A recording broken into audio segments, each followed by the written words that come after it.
Hey guys, Aries here. So this is a gold 1-ish game that I was playing. Um, I wanted to just show it quickly just because it's a very good indication of laning as a bot lane. So yeah, just gonna figure out who's where and stuff. And okay, so first, before we start, I want to just say that hard lanes for Soraka are lanes that either, I was going to say lanes that poke her out, but basically they are the just ridiculously high damage lanes, and not really all in lanes, but lanes that have pulls, I guess. So Blitz, Thresh, Nautilus, even Leona, like those are the kinds of things, the tethers, are tricky lanes for Soraka. Thresh isn't that bad against Soraka. It's playable. It's a lot more playable than Nautilus, Blitzcrank, Leona. Leona and Blitzcrank being the hardest. Just because Leona is a little bit tricky, where once you're level 6, you're like, it's bad. Pre-6, you have to stay back because if Leona ever Zenith Blades onto you, you have to flash, you have to exhaust, you're in a bad spot. There are things you can do though, like if she goes in and then the ADC goes on top of Leona, you just Q both of them and then throw down your silence and then back off, and while you're regenning you heal your ADCs so you both get rejuvenation and blah blah blah blah blah. There are ways to play around it, but it's a hard lane. Blitzcrank the hardest, because if he ever pulls you, you're kind of screwed. Again, you can Q him or the ADC, silence whoever needs to be silenced, run back with the speed boost off your Q, and then heal your ADC if they focus them for the rejuvenation bonus, blah blah blah. But it's a hard lane. Other hard lanes for Soraka are something like, I think Ashe Blitz would be the hardest, because pre-6 you have to be afraid of the Blitz pulls. Post-6 you have to be afraid of just random spontaneous, not random, but spontaneous Ashe arrows into Blitzcrank. So that would be the hardest for Soraka by herself. But everything is playable. The only almost non-playable lane for Soraka is Blitzcrank, but there are ways to avoid it. If he ever misses his hook, that's 20 seconds you can go hard. And yeah, so on that, Thresh should never open Flay into Soraka. Thresh opens Hook into ranged lanes, or lanes that outrange him. Janna, you can open Flay because you can get close to her. He has 550 range. I'm pretty sure she has 475 range. Why can't I? There it is. 450 range, okay. So yeah, then never mind. So basically any ranged lane. So here I was just AFK for a little bit because I had to go close a window because it was raining. So yeah. But yeah, so basically in lanes that outrange Thresh, you open Hook. Why? Because you're not going to be able to outpoke them with your Flay. Like the Flay back and auto attack, you're not going to do that because they outrange you. They can keep, once that's done, they're going to chase you back with basic attacks. So into ranged lanes as Thresh, you need to open Hook, so that you have that all-in pressure, so you can zone them off the minion wave level 1, so you can push with your ADC for level 2, maybe land a hook, but then you have Hook and Flay, and then your level 2 becomes really good. So what I do whenever I play Soraka into Thresh, and again, I'm for all intents and purposes, a one-trick Soraka player. I play a lot of other things, I know all of the champions, but Soraka is what I've been playing exclusively in ranked. If she's banned or picked, I play Morgana, Nami, Alistar, Thresh, Bard, anything that fits the team really. So what you do first, you Q the minion wave, you want to get it pushing, and then what I do is as soon as Thresh shows, I left click on Thresh and I see, oh, he has Flay. This is going to be easy. Because what you do as Soraka, you open blue support item. Always blue support item if you know what you're doing. Yellow support item if you have no idea what you're doing. In this game, I had 3rd highest damage on my team. I outdamaged Veigar and Warwick. There, I land the Q. I have rejuvenation. What this means is I'm regenerating HP. See? So we have 14 plus a half health per second for 4 seconds. That's 58 or 56 HP. Or I guess 58 HP. Yeah, 58 HP, level 1. That's a basic attack from Thresh. That's almost 2 basic attacks from Thresh, given my passive regen. I'm running health regen Quints and scaling health regen Yellows. Even if he trades against me, I'll out-sustain him until he gets Relic Shields procs. Once he gets those procs, my passive regen gets me back up, and I have bonus gold and mana off of this. I'll sustain the trade. comes to me, he flays. He has absolutely nothing right now. Flays on cooldown. What do? I try to, well, I auto him back. I have higher range than him. He's running back. He's not attacking Vayne. Nothing happens. They're going on Vayne. I land the Q. They focus me. This is fine. Again, I have 56 health that I'm going to get back over 4 seconds. I auto attack Lucian. Spell Thieves. Damage. Now, they're all on cooldown, but that's an extra 11 gold. 3 off of Pickpocket, 8 off of Spell Thieves. Again, Thresh goes to auto attack. I ran back a little bit. I'm not sure why. He flays. He doesn't have anything. I land the Q. Lucian's running in. I know I can auto him for free. He goes for that minion. He Qs me, double auto attacks me. This doesn't matter. Vayne wins the trade. I auto attack him. I'll get rejuvenation. I'm regenning HP. My Q's back up. I auto Lucian while he's running away. We have pressure advantage. Looking at this, we're zoning them off the minion wave. We'll hit level 2 first once these 3 minions die. This shows me that they're either don't have vision of this brush or they're really afraid. They have vision of the brush, so they're really afraid. Again, I try to land the Q. If the Q lands, I go and I auto attack Lucian, because even if he auto attacks me, I'll win the trade with my regen. I also have a potion going. So like, there's absolutely nothing that Thresh can do into Soraka if he opens Flay and Soraka knows what she's doing. Now, I will say this is a really, really bad Thresh. This was his 5th game of his Gold 1 series. I do not, like, he is, you'll see, but this looks like it's his first time ever playing Thresh. He is by no means a plat Thresh, like, not even close, but that's not to say he's a bad player, it's just he's a bad Thresh. So it's not just, this is what you can do against every Thresh as Soraka, but this, based on what I can see, this is what I was able to do in lane. Again, I try to land the Q. I should have aimed it a little bit closer. There, hook landed, doesn't matter. Like, what was that? Right there I saw, okay, this Thresh is really bad. This is going to be a really easy lane. I just need to make sure we don't get ganked by Shyvana. I go and I ward. Again, Thresh's hook is on cooldown. His flay isn't available. Even if it is, I'm not going to get in range of being flayed back. So Lucian goes for CS. When he goes for the CS, I triangle him forward a little bit. He uses his Q. His Q's on cooldown. I get that. I'm full HP, but again, it's damage. You go Q, W, Q. That's what you open. Q, W, Q, E, Q, R, then max W, then max E, then finish Q. That's how you play Soraka.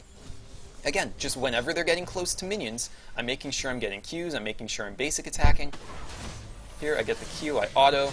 I get the hook. I take a tower shot because of the flay, but again, I'm not... Oh, I don't take a tower shot. Maybe I did before. But again, I'm not worried about this. He's exhausted. Thresh is condemned. We don't need to be afraid of this. Even the minion damage. I landed the Q. I have rejuvenation. I healed Vayne. She has rejuvenation. There's absolutely nothing to be afraid of from an all-in from Lucian Thresh right now. So I heal. I don't care about dropping this low. I see that there's someone top. Oh look, Shyvana's top. We can't be ganked. Ori's mid.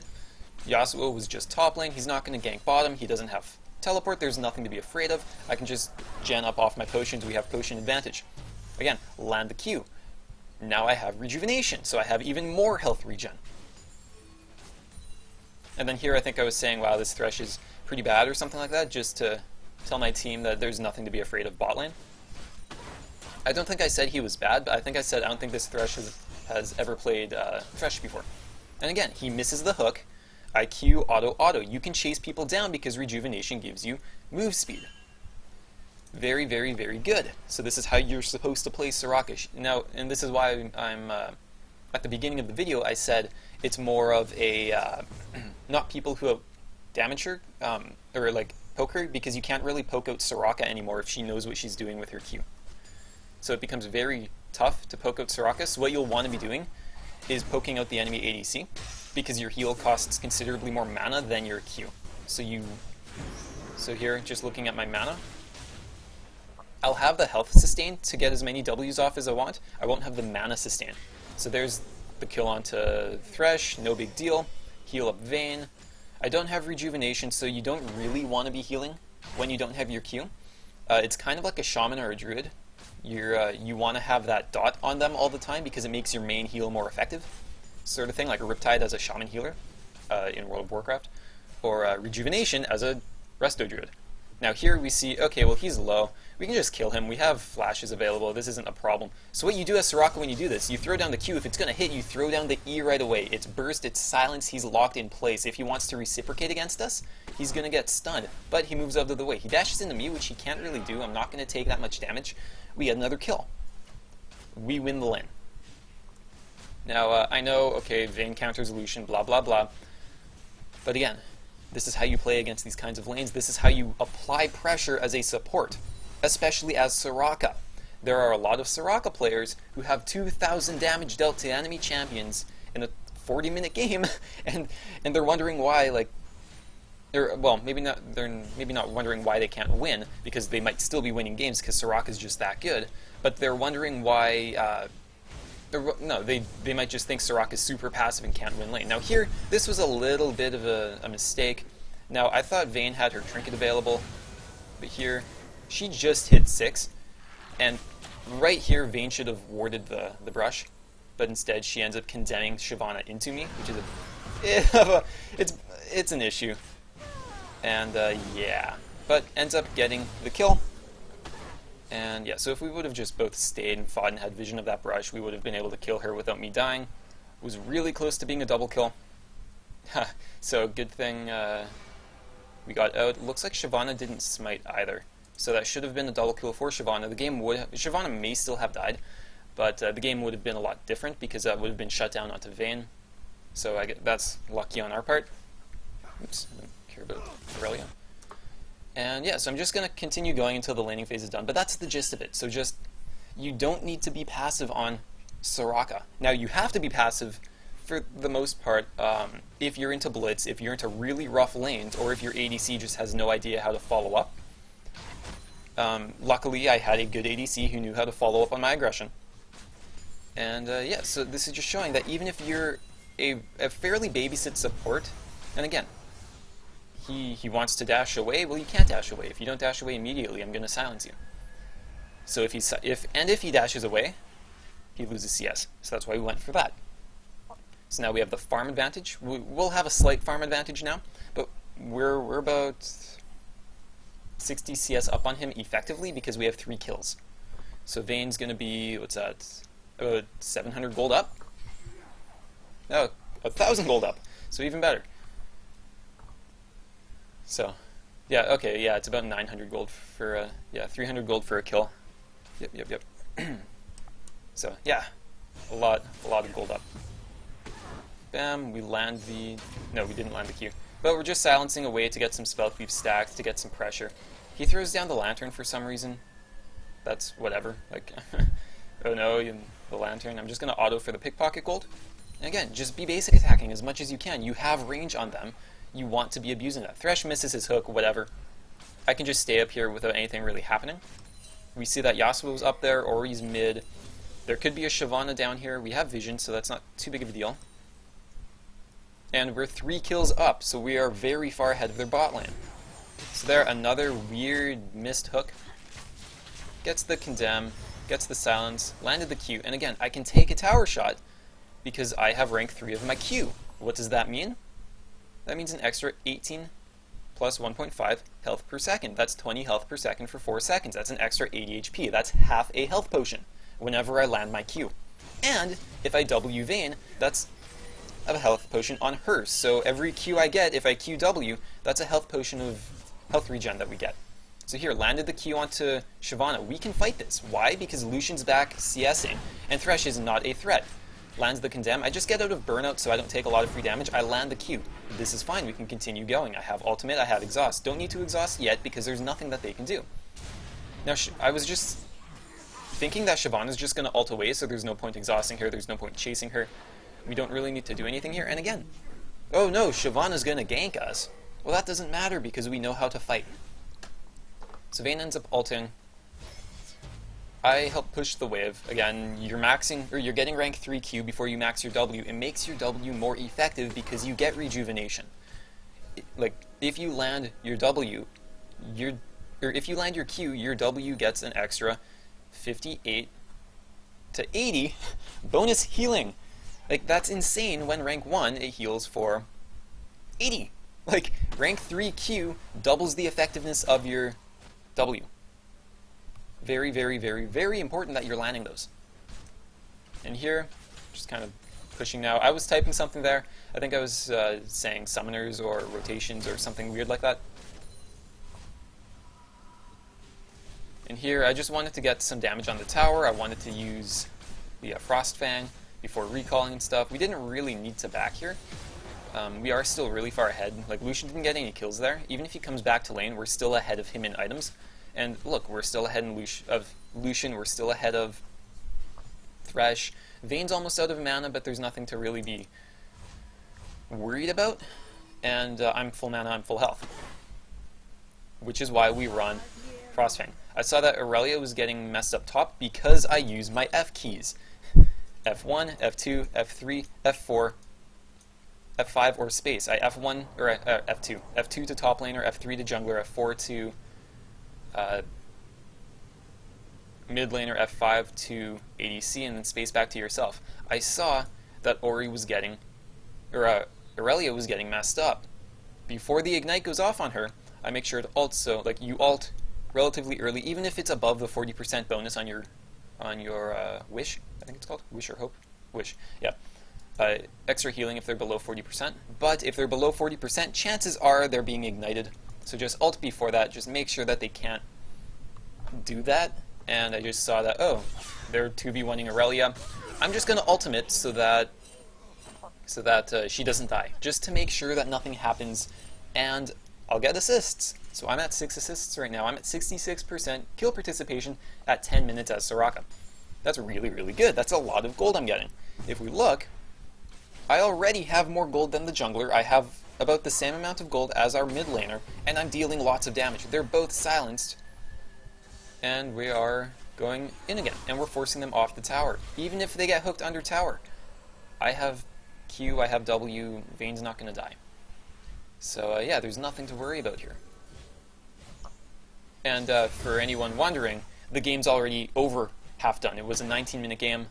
They, yeah, we just completely destroyed them. And here, like, what are they doing? And now the game's just over. Like, there's nothing they can do. Now I'm making sure that I don't... Yeah, I didn't really want to dive that. There's no real reason to. We won't have a wave supporting it, so even if we dive, we can't run back through the tower. We'd have to run through Try, which is very, very dangerous. If Shyvana stalls us, it might give Ori time to run down. So that's just... Or Yasuo was just in base, it might give him time to run down. So, yeah. Didn't want to dive that. Vayne ran a little bit forward, but again, it's not that big of a deal. I use a Q to just zone him back, but I don't need to do that. That Q was kind of bad. I wanted to see if he would try and trade against me, which a lot of people tend to do. If they do that, you just auto-Q auto, and then you out-sustain them, and then if they try to... Like, if he ever dashes into me, I'm silencing him, I'm pinging him, I'm exhausting him, he has to flash. So, we win the trade. And here, I just heal before backing, just because there's no real reason not to. Yeah. I have the Watchers typically first. I like Lucidity Boots. Now, my reasons for this is because I usually snowball early games with Soraka because I'm just playing against people who don't know how to trade 2v2. Again, it's in gold. People don't know how to lane. It's very easy to do that. Yeah, so I have the Watchers because you upgrade your support item first back because you don't need Sightstone early on. You still have 2 yellow trinkets. And then you get your Sightstone next back because you typically take your tower or a tower is going to fall. You won't really recall a second time before 8 or 9 minutes, and by then rotations might start. Dragon fights might start, you know, if it's a volcanic fire dragon, whatever, you are going to want to fight over that early. So, and even if it's not, there might just be a dragon fight early on that you're going to want the Sightstone. I typically get Sightstone second on my second buy. I get support item boots, maybe like a potion or 2 with a pink ward on my first back, and then if I feel like we're just dominating them, I'll even swap my trinket before getting Sightstone. Then second back, you pick up more pink wards if you need. I usually buy 2 pink wards once, and then if I still have pink wards on me when I recall, I don't buy any. That way, if you have the gold for it, you just leave with 2 pink wards. If you need to place 2 pink wards, you have that option. If you don't, you can just keep it in your inventory. You don't have to use it as soon as you have it. And then same thing with 2 potions. Always sit on around 2 potions. I don't really care at this point because I'm going to out-sustain that. We're crushing the bot lane that it doesn't really matter if I have 2 potions. And yeah, so the reason I like Eye of the Watchers and Lucidities is because obviously I'm not going to swap out for a Talisman or an Eye of the Oasis. For reasons I mentioned earlier, you want the blue item on Soraka if you know what you're doing. Like that's whatever. um, so upgrading to the Eye of the Watchers from Sightstone Frostfang, that's 550 gold for 10% CDR, which is what you want on Soraka. You want to get to 45% CDR as quickly as you can because you have all this extra healing off of your Q. You want to be getting ults off as soon as you can, as quickly as you can. Same with your W. It's just as many heals and silences and rejuvenation and all of that as possible. So you want to rush 45% CDR as quickly as you can. Looking at Lucidities, once I have boots, which I will always get boots early on, usually if I don't back with 500 gold, if I'm a little bit less than that, I'll pick up level 1 boots. But looking at that, going from level 1 boots to Lucidities, it's 600 gold for 10% CDR. That also gives me CDR reduction, or CDR, or cooldown reduction, the redundant reduction, whatever, on my flash and exhaust, which makes us able to fight more. Now, I told Vayne to freeze at this point, but she froze a little bit too late because it's a cannon wave approaching. It's going to push anyways. And yeah, so Eye of the Watchers is the cheapest way to get 10% CDR. I don't get Ardent Sensor on Soraka because it's not good. It's not needed, it's not necessary. You want to get a little bit tankier. Armor and magic resist. Never get health on Soraka. Ever, ever, ever. The only health you are getting is off of your locket. Never get health on Soraka. So yeah, so 550 gold, easiest way for your first 10% CDR. 600 gold, the cheapest for your next 10 CDR. And then I usually pick up a Kindle Gem because it's CDR that helps build into my locket. I don't need the Aegis right away. I value the CDR a little bit more, considering I'm running Windspeaker's Blessing. My allies get, I don't know, like 17 armor and 8.5 magic resist whenever I heal or shield them. If I get CDR, that's more shield for my allies. If I ultimate with CDR because I can ult sooner, that's an extra 7.5 or 8.5 aura magic resist and an extra 17 armor for everybody. That's half of a locket, or half of an Aegis aura. So on Soraka, you don't need to rush the Aegis. Kindle Gem will do that for you because you'll have your ult up sooner. And then after that, if we need the Aegis, I'll finish the Aegis. If we're grouping and fighting a lot, I'll finish the Aegis. If not, and if I just want the 45% CDR, I'll sit on a Forbidden Idol, and then I'll either sell it later for a Glacial Shroud, or I'll just finish it. And then if I ever need Frozen Heart, I'll end up swapping my boots out for Swifties or Mobies, usually Swifties, to allow you to run to your allies quicker or run away from enemies quicker in fights to get more heals off. And also, you don't need to basic attack as Soraka in actual fights. It doesn't do too much, and it's gonna like, you want to be running around as much as you can in fights, and spending time auto attacking doesn't let you do that. So you don't benefit from rejuvenation too much. And if you ever get away from someone who needs a heal and you don't heal them because you're busy auto-attacking someone, and they die, that's a big deal, because if you heal and they don't die, or if you you can't clean up fights. They can clean up fights.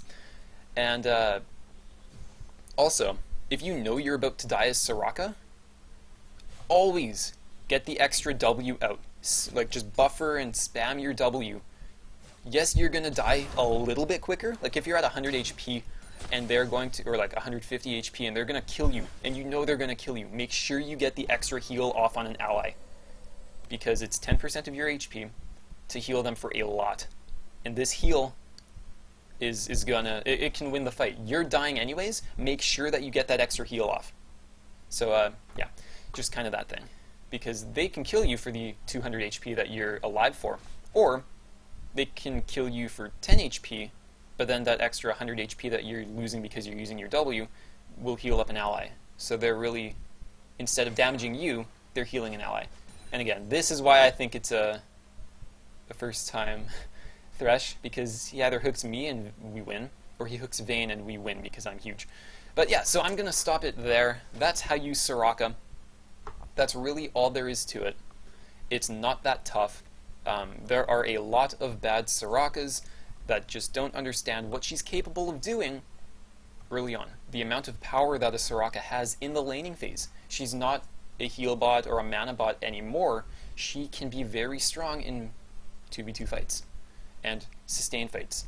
As long as you are managing your mana. And again, the way you manage your mana is getting rank 3 of your Q, because your Q will double the effectiveness of your W. And you can either get your Q ranked up, which is considerably less mana, or you can rank your W up. And if you're focusing on healing with your W, you will go very, very quickly. And it's also important not to always E. Your E doesn't deal a lot of damage, and using your E fast in rotations will cause you to run out of mana very quickly. So a lot of Soraka is just about managing your mana, and knowing when you can Q, auto, force them back to lane, and then just make sure that they can never hard engage onto you. And that's it. It's all about just punishing ability usage, positioning well, trading well, and understanding that if you have the proper setup on Soraka with the Spell Thief's, or Spell Thief's Edge, and the health regen, and just runes and masteries are proper, and your Q, W, Q, E, Q, R, W max for skilling, there's nothing to be afraid of. Like, you can run in, like, obviously you don't 1v2 and think that you're like huge super fed Jax or Tryndamere or something like that. But if you're playing properly, you can get away, not necessarily get away with, but you can out-sustain a lot of 1v1 or 1v2's sort of small auto-attack trades against the enemy ADC. Kind of like a Janna, where she would shield herself and then trade with her shield against an enemy ADC where she runs attack damage marks. Same sort of thing with Nami, where she'd auto-attack a few times and then get the W off on herself to win her the trade. It's the same idea there that you can do on Soraka to very high success. And if you play like that and really dominate the laning phase as Soraka, that's why people ban Soraka. It's not just because of the amount of healing and insane global pressure that she applies, or can turn around. It's that she can also have a dominant laning phase if you know how to play her. So that's going to be it for this video. It was a little bit longer than I wanted, but it was a fairly in-depth laning phase Soraka into a matchup that people might not really understand, and it might play a little bit too safe. But Soraka into Thresh, you can play it fairly aggressively. Soraka into Blitz, again, you can play it like that if they ever miss the pull, but you have to be a little bit more careful because the pull is a lot more punishing than Thresh. So yeah, that's it for this video. I hope you enjoyed it. I hope you learned something from it. Don't just spam out the Soraka games, because I don't want her nerfed or banned. But yeah, so hope you enjoyed this video, and thanks for watching.